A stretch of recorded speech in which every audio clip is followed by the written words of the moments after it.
Hello, everybody. Welcome back to LettermenRow.com. I am Jeremy Birmingham. This is Talking Stuff, the Ohio State recruiting podcast brought to you by Buyers Automotive. If you're looking for an auto, head over to buyersauto.com and check out their selection of new and used vehicles. If you're looking for stuff about Ohio State football recruiting, stick right here. Today, myself and Zack Carpenter and Spencer Holbrook are going to talk about a number of things around Buckeyes football recruiting, including the top 7 list for A.J. Harris, a 5-star cornerback in the class of 2023, what's happening with the Ohio State offensive line recruiting, some defensive line dominoes that are shaking out, and more. So let's get to it. Welcome, Zack and Spencer. We're talking stuff. Guys, it seems like the entire world of recruiting is like now accelerating, right? And this massive collision is coming with signing day. And a lot of times I think people are constantly expecting things to happen when it comes to Ohio State and commitments, and this has to happen. And why isn't this happening? Why isn't this happening? So let's just start with what is happening, right? I mean, we talked about it a little bit the other day on the last episode, but there's some real questions about the Ohio State coaching staff and what happens with the defense. And I think that it's pretty clear that kids around the country are waiting for some answers. Am I wrong? Am I crazy? It's just we were waiting so long for the visits to finally happen, and I think we were all kind of in agreement that once a few visits finally happen, that things would kickstart. We'd start seeing some momentum back for the 2022 class, maybe see multiple commitments for a 23 class when we're looking at Ohio State, and it hasn't happened because of the instability, and especially defensively. I mean, you're not wrong. You're absolutely right. Exactly what's happening. Where I think a lot of these guys, is it hard to blame them, Spencer? I mean, you kind of have to wait and see how things shake out, don't you? Well, I mean, at this point, there's no instability really, but really there's a lot of instability in a way. Like Kerry Combs is still recruiting for Ohio State. All these guys are still on the same staff, but there are changes coming. Like, we don't have to beat around the bush here on this wonderful show that is Talking Stuff presented by Buyers Auto. If you're looking for a new or used car, go to buyersauto.com. But anyways, you're going to be a great host someday. Yeah, there's a lot of moving parts here. And, like you said, Zack, I thought the Oregon game would be the Kickstarter of all this. Well, Ohio State sucked in the Oregon game, and a lot of recruits saw them suck in the Oregon game. And the atmosphere was great, so the result doesn't really matter, but the reverberations of that are still being felt because of the way the defense played and the way that everything's unfolded since then. And so, yeah, like you guys said, there's a lot of uncertainty. Yeah, and the recruiting trail, guys, perception becomes reality, right? Like that's sort of the message when it comes to recruiting a lot of the times, is that it doesn't matter if Ohio State has all the same coaches that they had 3 weeks ago. It doesn't matter if Ohio State has all those same coaches next March, to be honest. Ohio State could conceivably make no changes with the coaching staff. Maybe starting this coming Saturday against Akron, everything rights itself and the Buckeyes get way better and all of a sudden everything clicks into place.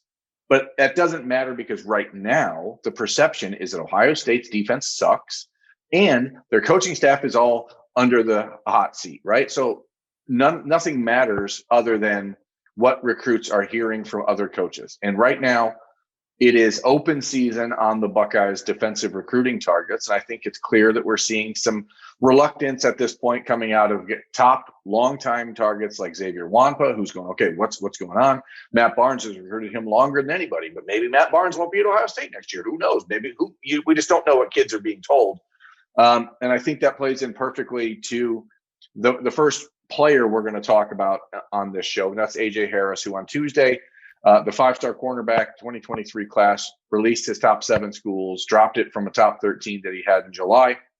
Ohio State makes the list, which is not a surprise. But Zack, I mean, you've talked to his father, Dan, in the last couple of days, and there was no hesitation on his part to say that they're hearing worrisome things about the Ohio State staff, correct?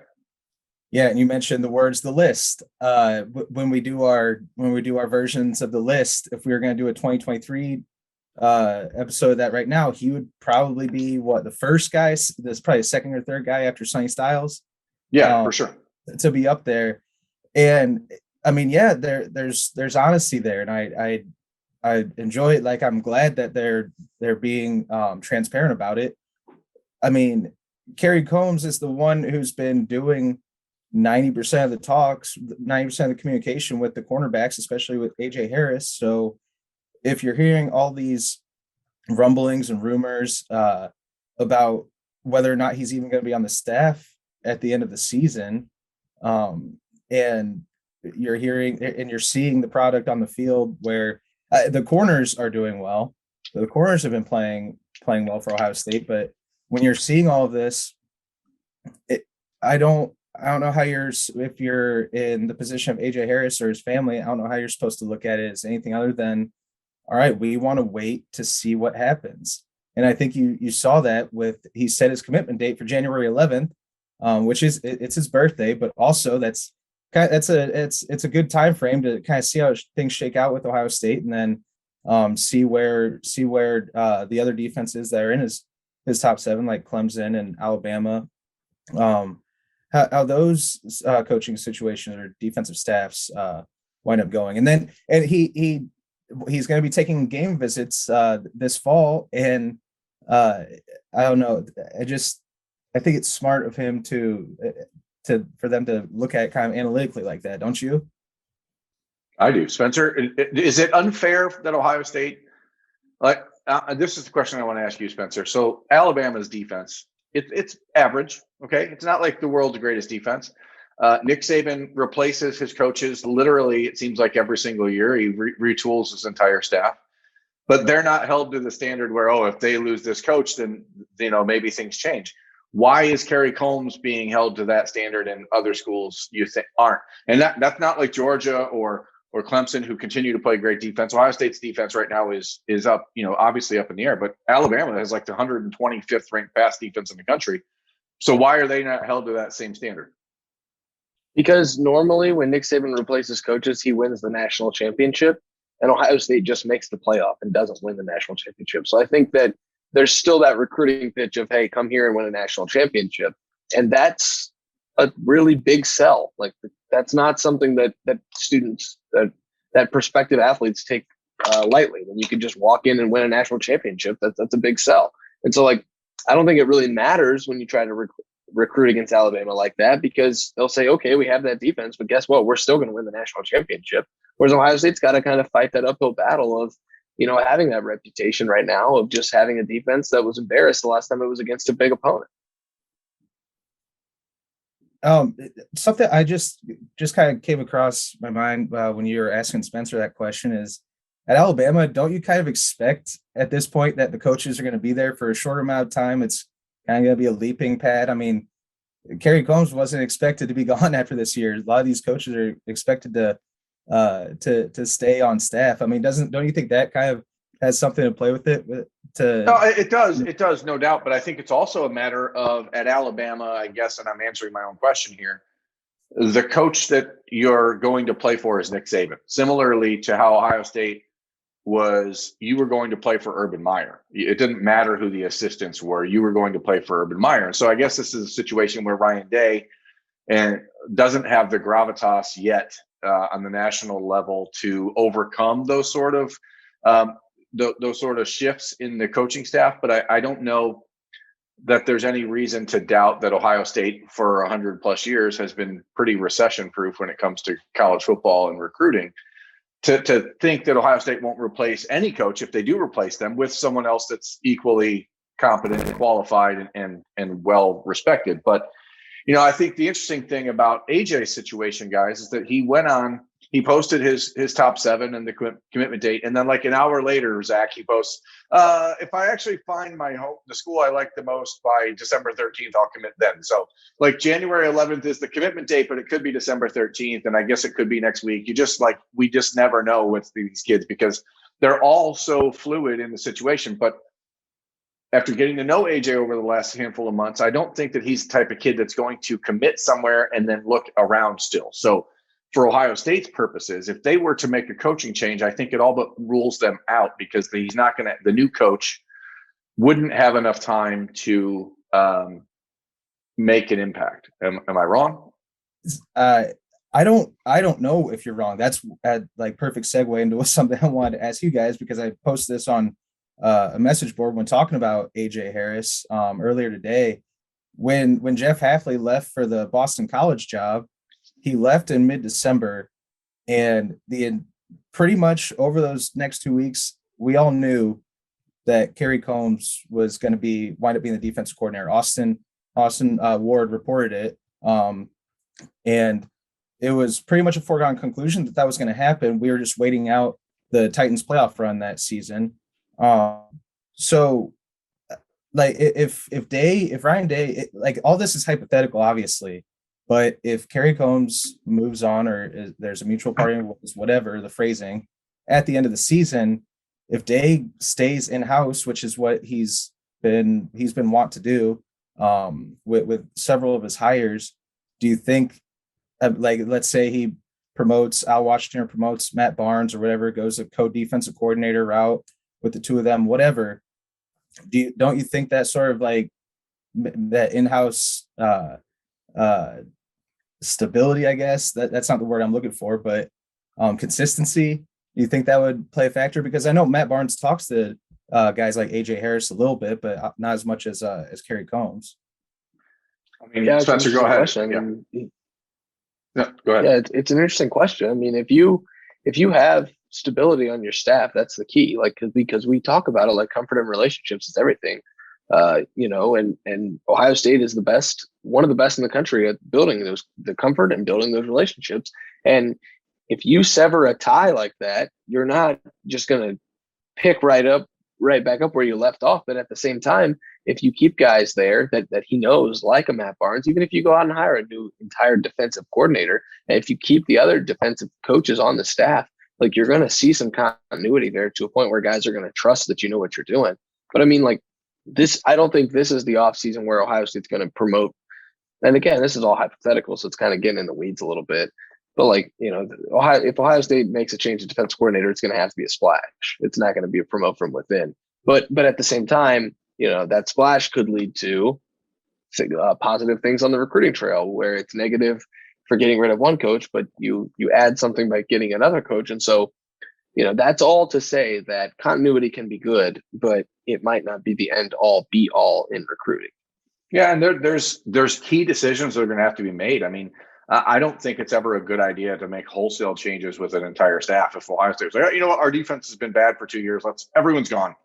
Like, that's not good, but it's also not necessarily good if you lose one of the country's premier recruiters and replace him with someone that doesn't know the Ohio State culture. And I thought, on Tuesday at Ryan Day's press conference, he talked a lot about Kerry Combs and the way that he views Ohio State and the way that he loves Ohio State. And that's part of the reason that makes Kerry Combs such a successful recruiter for the Buckeyes, is how much he genuinely loves Ohio State. And I think that that's something that constantly is noticeable to the recruits that he talks to, and that plays a big part in what he does. But, getting into AJ, clearly the relationship he has with Ohio State is predicated on Kerry Combs at this point. So there's all these moving parts, and I think the worst part about this is that it happens in the middle of the season, because Matt Barnes can pick up the phone and start calling AJ Harris more. That's conceivable. And Kerry Combs could move on or be demoted, or something else could happen come December or January. But you still don't have any real concept or then ability from Ryan Day's perspective to sell the idea of continuity, because anything can happen. I think Kerry Combs has proven that he's really, really good with the kids he recruits, and that he likes and plays those guys.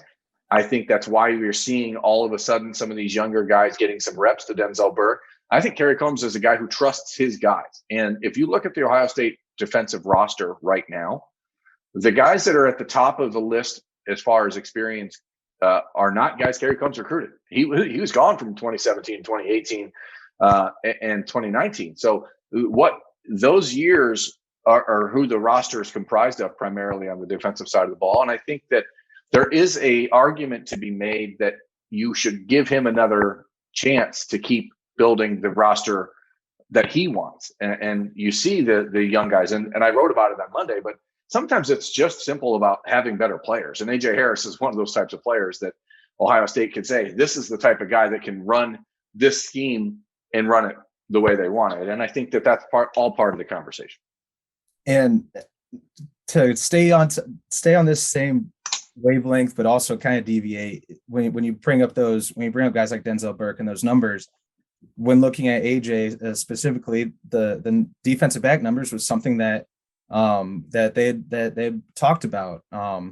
When you bring in all the guys they have in the 21 class, Jordan Hancock, Ja'Kalen Johnson, the other guys, and then in 2022, I think the defensive back numbers, because that is something that's been public with AJ's recruitment, a lot of that's been alleviated. A lot of like the concerns about the defensive back numbers were alleviated when Kerry Combs and Ryan Day had talked to the Harris family. And like, I know Jair Brown and Ryan Turner, I think, correct me if I'm wrong, Jair Brown and Ryan Turner, I believe, are the only, no doubt about it, cornerbacks. Kai Stokes is a safety.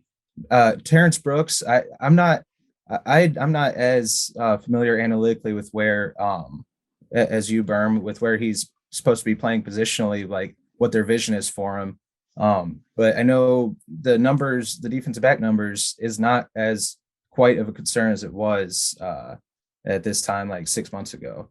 Oh, there's two different ways you can take that. Number one, even within the cornerback position, Spencer, there's different roles, right? You look at the Marcus Williamsons and the Cam Martinez's, and that's a different cornerback than Denzel Burke or Cameron Brown, right? So you can still even delineate it even further. You can still break it down even further. I think the other part of this, as Zach alluded to, is that the numbers are not quite as daunting as initially concerns, as the initial concerns were, because if you think about the Ohio State roster, by the time AJ Harris, who's a 2023 prospect, so none of this, it's not like you're talking about a kid who's making a decision and then being on campus in January. He still has another year to go. Denzel Burke, Jordan Hancock, Ja'Kalen Johnson are all going to be juniors by the time that AJ Harris is on the field for the first time. So if Ohio State's history stays true, those guys are likely to be there for 1 year that he's there. Sevyn Banks will be gone. Cam Brown will be gone. Legend Cavazos will be a senior at that point.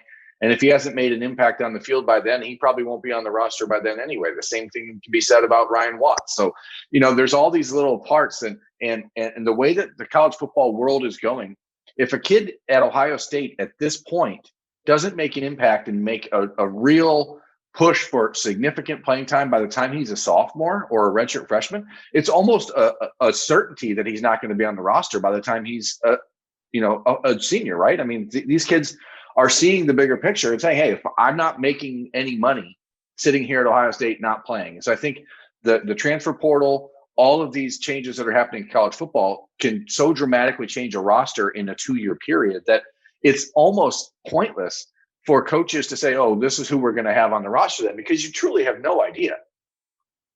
Yeah, and it's the same thing with Ohio State being recruited against at wide receiver. You can point to all these guys, but in the 2023 class, none of these guys on the depth chart right now are even going to freaking be there. And so It's like, how do you recruit against Ohio State when it comes to wide receivers? How do you recruit against Ohio State right now when it comes to cornerbacks? Kerry Combs, his resume speaks for itself at cornerback. And I want to make sure that I'm crystal clear, very clear. There are questions about him as a defensive coordinator. There are not questions about him as a recruiter or developer of cornerbacks. Oh, absolutely. I mean, there's 2 cornerbacks right now that are playing like first round cornerbacks on the roster right now. And that's because they've been coached by him at cornerback.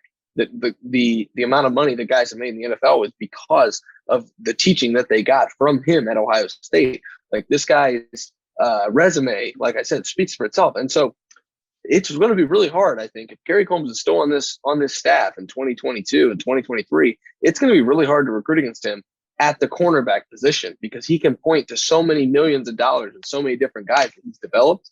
And, that's not to say that the defense can improve under him, because I don't know, that's still to be determined. But the bottom line is he can flat out coach cornerbacks. And so it will be tough to out recruit him when it comes to cornerbacks. If there were doubts about Kerry Combs as a cornerbacks coach and developer, we wouldn't have spent the last 15, 20 minutes talking about AJ Harris, because he wouldn't even be considering Ohio State.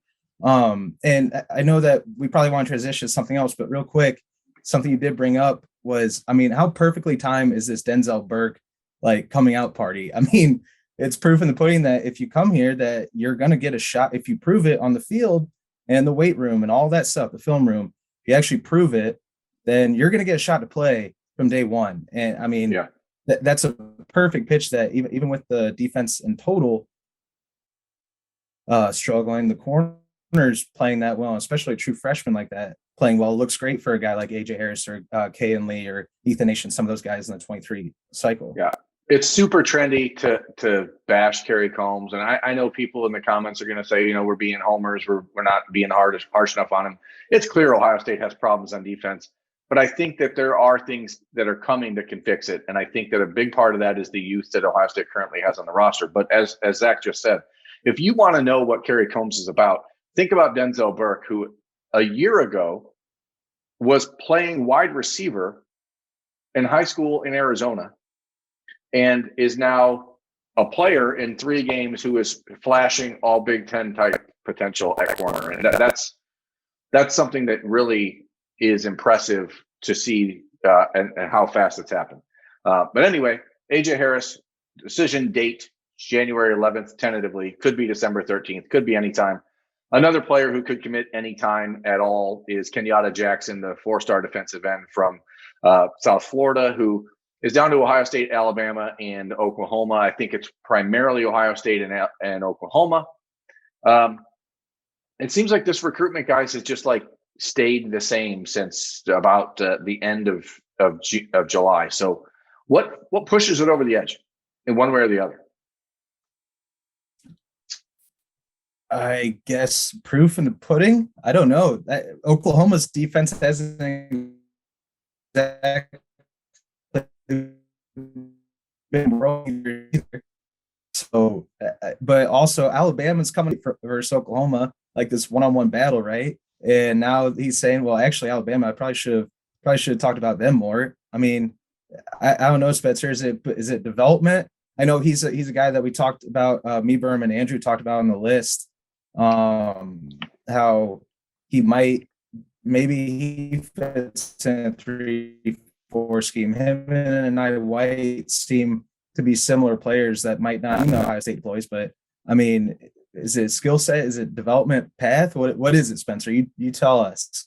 Well, if he's genuinely interested in Ohio State, it's if Larry tells you can be a good defensive end, you better listen, because you could probably be a good defensive end. And I think, if you're Ohio State, that's the pitch, right? I mean, like that's always the pitch with these defensive ends. I don't know what exactly it comes down to, because I don't know Kenyatta as well as you guys do, but he's a freak athlete. He's the kind of guy that you want on your roster. He's the kind of motor that you want playing for you if you're a defensive coach, a defensive line coach. But at the same time, if he thinks that his future is better, as a 3-4 outside linebacker than it is as a 4-3 defensive end, then I mean, more power to him.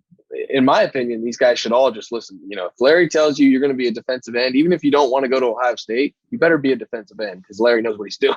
But, that's just the way I think of things, because, maybe it's a little bit of scarlet colored glasses, but at the same time, like you said, Zach, you've said, I think 2 or 3 times now on the show, the proof is in the pudding. Yeah, maybe I got to come up with a better phrase, but it's the same thing I keep saying about Nye White, right? Like, I think he probably fits better as a 3-4 outside linebacker, and I know that a lot of other colleges do, but it's like if Larry Johnson thinks they could be a great defensive end, then like maybe his defensive line experience kind of trumps like you.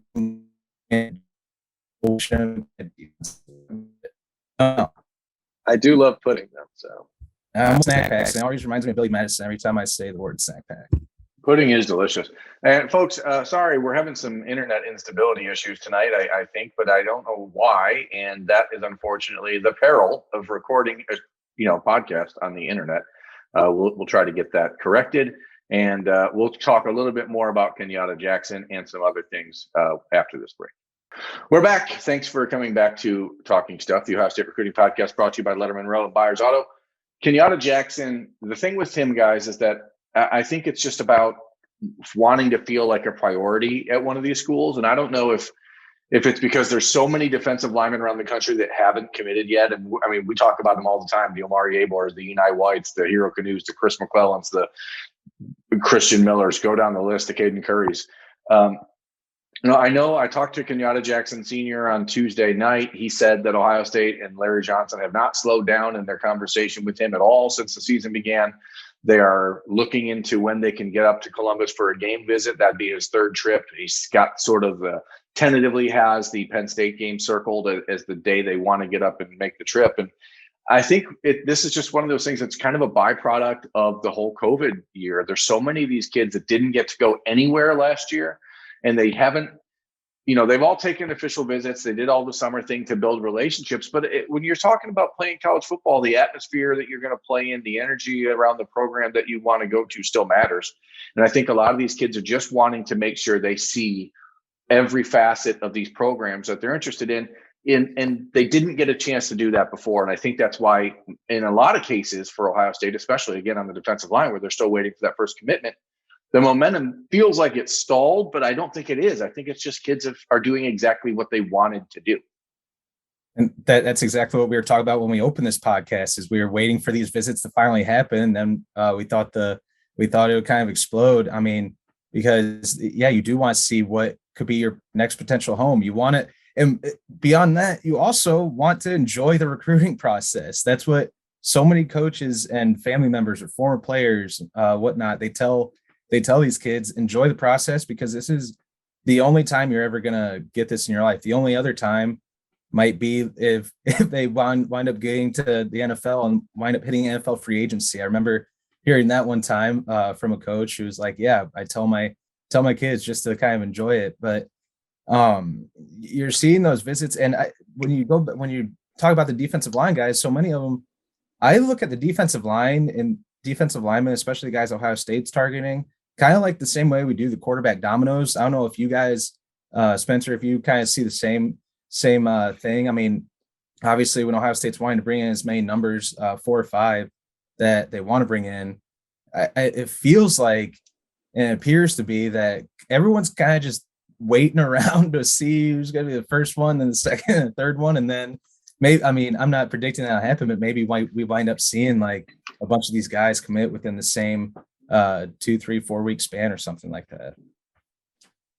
Yeah, I wouldn't be surprised at all to see some of these things happen pretty quickly. I think October and November are going to be just absolutely massive months when it comes to recruiting, because you've got all the guys who already made their decisions after COVID happened, and they were allowed to come back and they were allowed to visit and then just made the decision.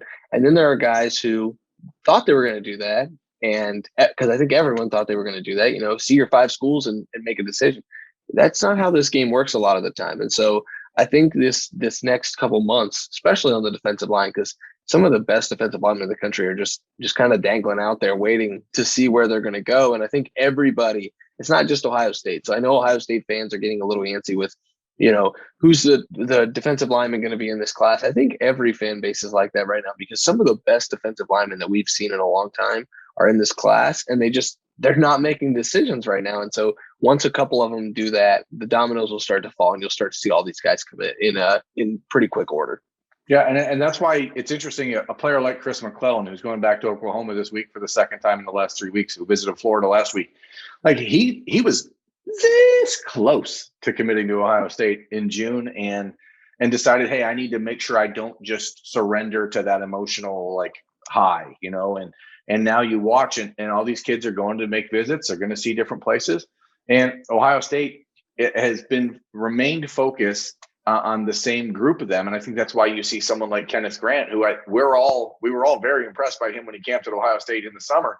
His 6'5", 350-pound frame at, running a 5'1" 40.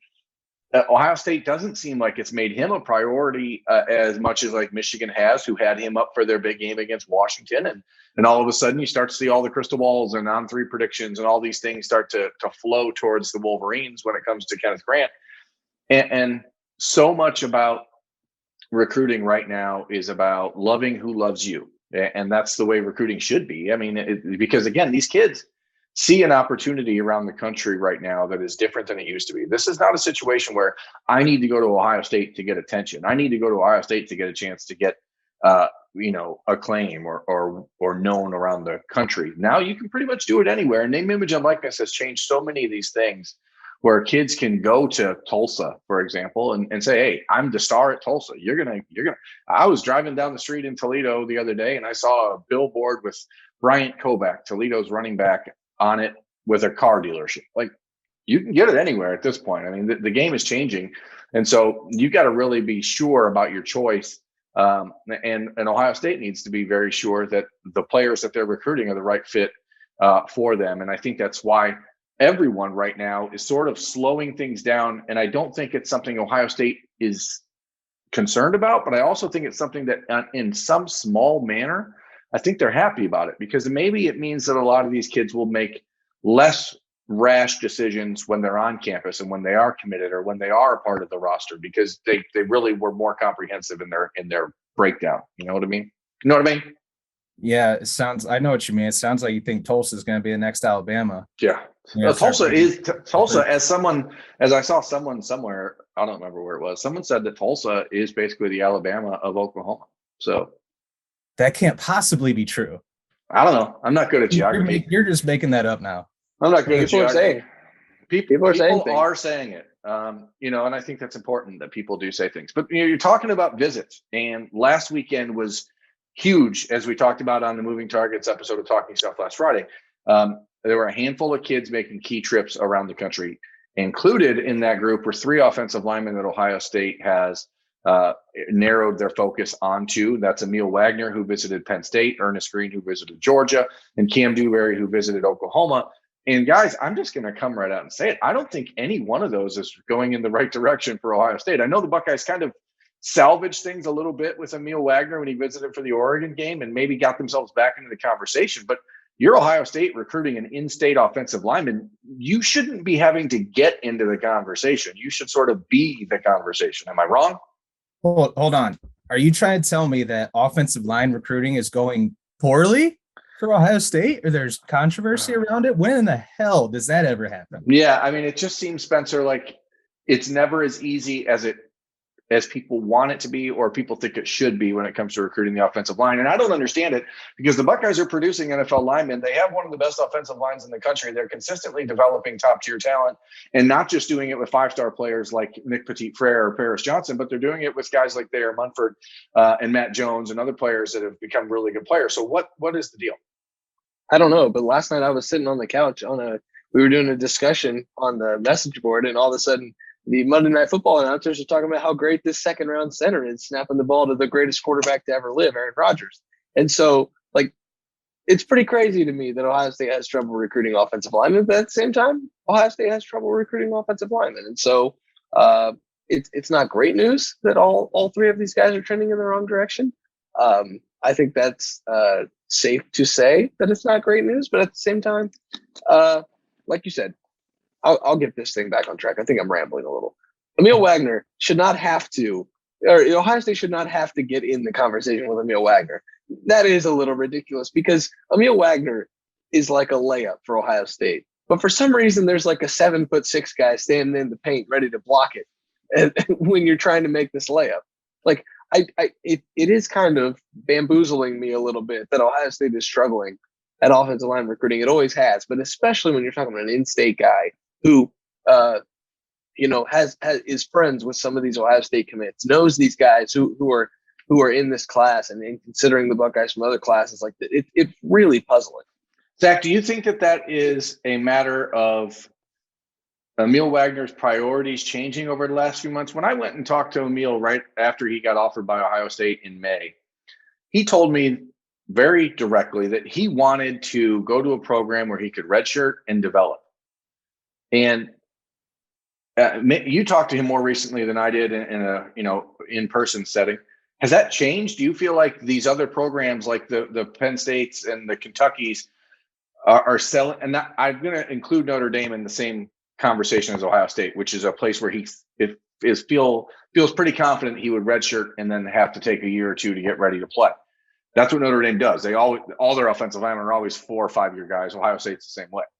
Is the interest from Kentucky, the interest from Penn State, are they selling him the concept of, hey, you don't need to wait to play, you can come here and play earlier? I don't think it's a play immediately.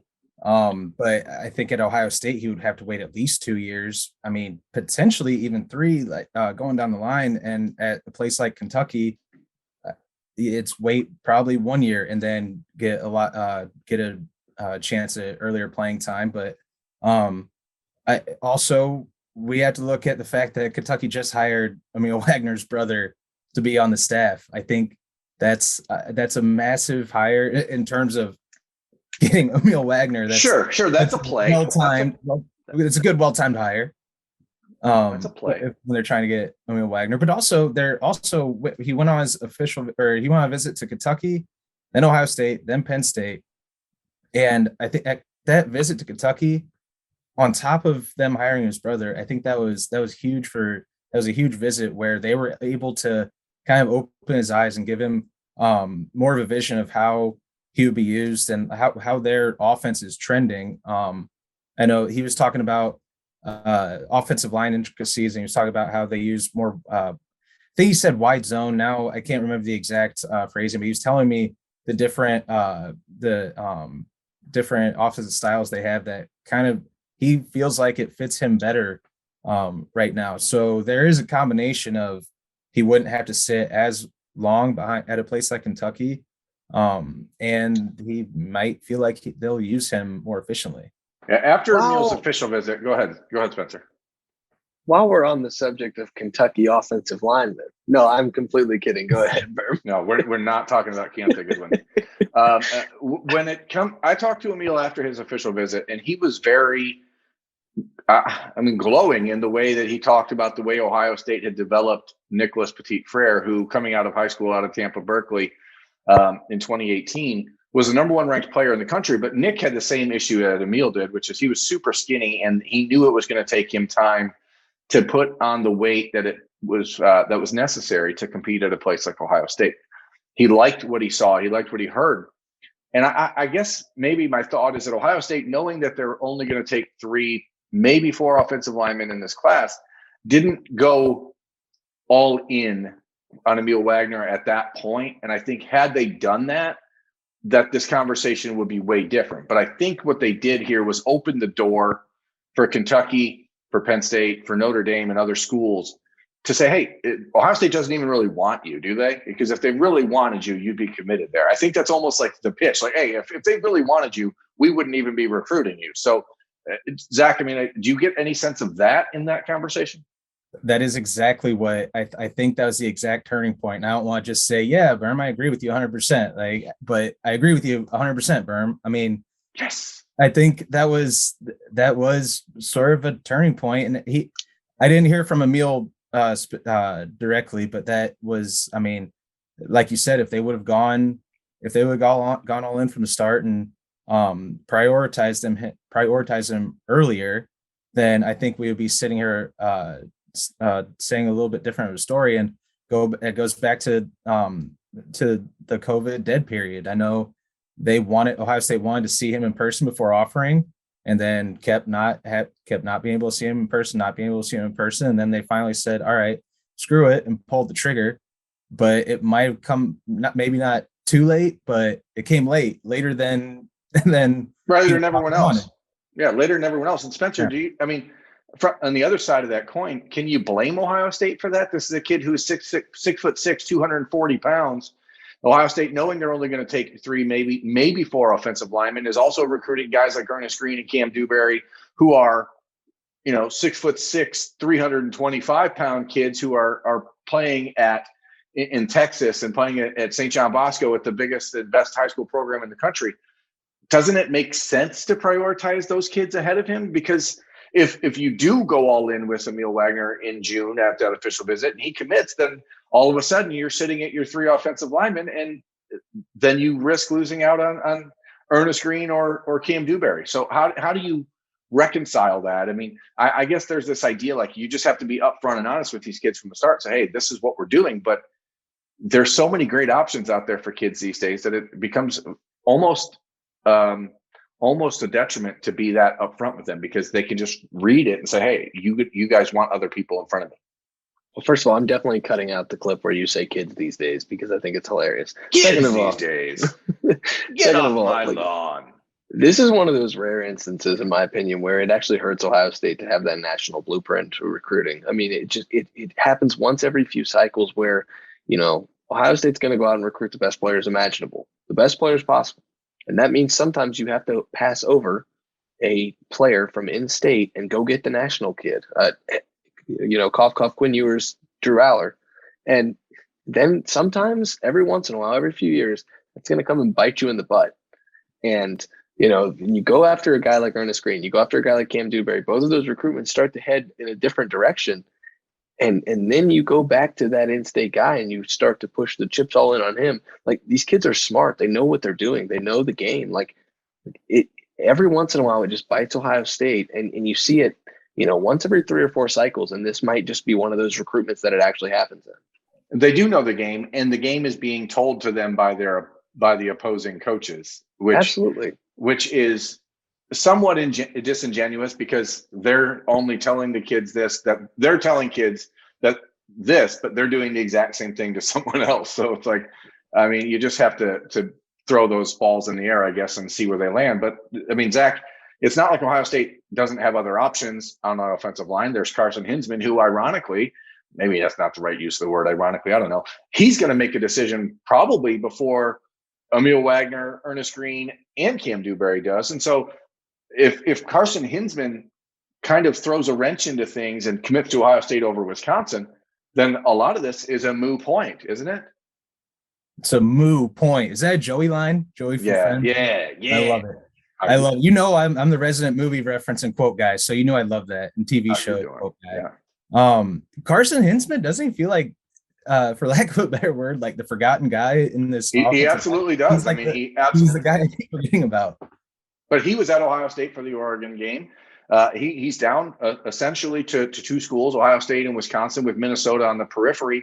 Spencer, let me ask you this. This is sort of out of left field, but this Carson Hinsman went to Wisconsin to visit the Badgers on September 4th when they lost to Penn State. Then he went to Ohio State on September 11th when they lost to Oregon. Does anyone want this kid to ever visit their campus again? Probably not. I mean, that's a pretty bad look for Carson Hinsman. I'm not sure if anybody will even want to play football for him anymore. I mean, if he's going to be there and all you do is lose, then who wants him? But I guess I'll get this, back on track. Like, sorry, Zach, I'll be quick. Like, this is one of those things where it kind of reminds me of Emil Wagner in Ohio State. Like, this is an in-state kid in Wisconsin who has Wisconsin in his final 2 and is, if he wanted to be committed to Wisconsin right now as an offensive lineman, we're at a place where they, breed offensive linemen, like, he would be committed to Wisconsin. And so this is a recruitment that is flying under the radar for a lot of people, but I might throw my hat in the ring and say that he will be the next commitment at Ohio State, because it's just the kind of guy that you're starting to get that feel like staying close to home is not as big of a draw as trying to go somewhere special.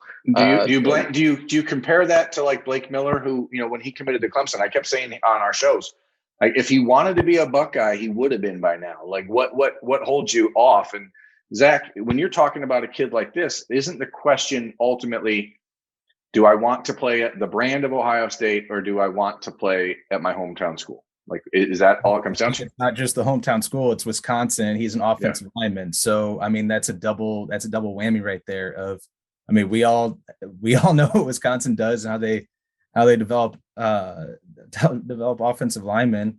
I think that is what it's going to come down to. And I mean, if the official visits, they're both if they're both like kind of on equal ground there, I mean, win or lose, but then I think he's probably seen all he's need to see at this point in his process.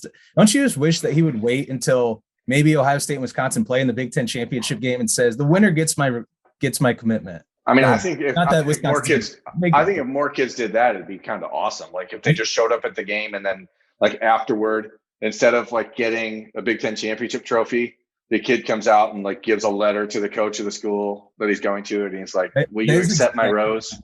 That's all I ever want, is for a 5-star kid like ranked in the top 10, just come out and publicly say it, and then Winner gets me. National championship. Yeah, I'm cool with that. We're running long here, folks, and I apologize for that. I also apologize earlier for the internet issues. You don't know what happens on the internet. I will say that if you didn't hear some of the things we were talking about, I'm sorry, because it was really great stuff. We're going to finish up here, though, guys, talking about one other thing that I think is just interesting. We started the show talking about the Buckeyes defense and the struggles there, but it seems like if you look at the way that the Buckeyes are recruiting the class of 2023, they seem pretty hell-bent on keeping this defensive scheme in place, because they offered 2 linebackers in the last week from Florida in the class of 2023, both of them at like 6'1", 205 pounds. Clearly, they're recruiting that bullet position aggressively. Yeah, and I think when you look at the 24 class, I mean, have guys like Edwin Spillman who are kind of cut from the same cloth. So I think. And I think you mentioned this last night, Monday night, in the chat, the Monday night chat, which I think we're going to start doing a lot more. So hopefully people got a kick out of that. Yes. So join us on the Lettermen Row forums at on3.com. Go ahead. So we're talking about keeping consistency in place of, you don't want there to be constant changes where you bring in a whole completely different scheme. And I think, Ryan Day's in charge of what defensive scheme he wants to run. He's made it clear he wants to run this one. So I think at this point, maybe it's just a point of trying to get the right personnel to fit that scheme, and then kind of maybe deviate from it like in small ways down the road. But it looks like you're right. I think with the guys that they are targeting and making priorities and offering, it looks pretty clear that they want to keep this scheme going. Spencer, I want to put a bow on this. I'm going to go to you and ask you this question, and you can please finish your thought that I just interrupted you on, because I'm a rude boy. Here's the question, though. Did it work in 2019 because the players that were at Ohio State, the Jeff Okudah, the Damon Arnett's, the Chase Youngs, the Jordan Fullers, because those guys were so good they could play any scheme? Because clearly it is Ryan Day's decision that he wants this scheme, but after talking to him, talking to other players, talking to Jordan Fuller, who I have an interview with on Lettermen Row on Wednesday afternoon, you have to have the right dudes to run this system. And is that why we see a very specific type of player being recruited, do you think? No, I think you also have to have a coach that's done it before. Kerry Combs has never coached this scheme before. And so I don't want to get too in the weeds as far as the current roster right now, because this is a recruiting show and that would be stupid of me. But you have to have a guy who knows how to coach that exact scheme, because that scheme is complex. It's not an easy thing to coach. It's not an easy thing to play. So yes, it's player driven. Football is player driven always. And those players are all very good NFL players because they were good college players who knew that scheme and could do it because they were just gifted, so gifted. But when you look at the scheme now, Kerry Combs has never coached it before. And so I think he's just still getting comfortable trying to coach it. And that's leading to some issues. But in the future, if he continues to have time, or if they get somebody in there who knows the scheme, I think this could be a successful defense. And I'm going to take it a little differently than recruiting a lot of the bullet guys. I think Ohio State's just looking for dudes at linebacker who are 6 foot or 6'1" that are all just going to hit really hard and are going to play really fast and physical. Like, if you could get a bunch of 6'1" CJ Hicks out there, like, that would be great, because those are great linebackers. Like, those guys work as fast, physical linebackers who like to fly around. And so I think Ohio State's more so just looking for those guys, and then they'll figure out who gets to play the bullet or who gets to play the rover that Craig Young was playing. Because I'm not even going to call him a bullet. I don't know what position you would even call that from Saturday. But, like, you're just going to get a bunch of guys in this room and then be like, all right, this is where you're going to play, this is where you're going to play, because the athleticism will trump everything. Jimmy's and Joe's, not X's and O's, right? Absolutely. Speaking of X's and O's, Berm, didn't you say you're not the X's and O's doer guy? What did you say on the I don't know, breaker downer guy? I don't know, man. Whatever it was. Sometimes I'm like so high on mac and cheese bites by that point that I can't really even control the thoughts I have in my mind, because every thought I have is sort of clouded by ooey gooey cheesy goodness.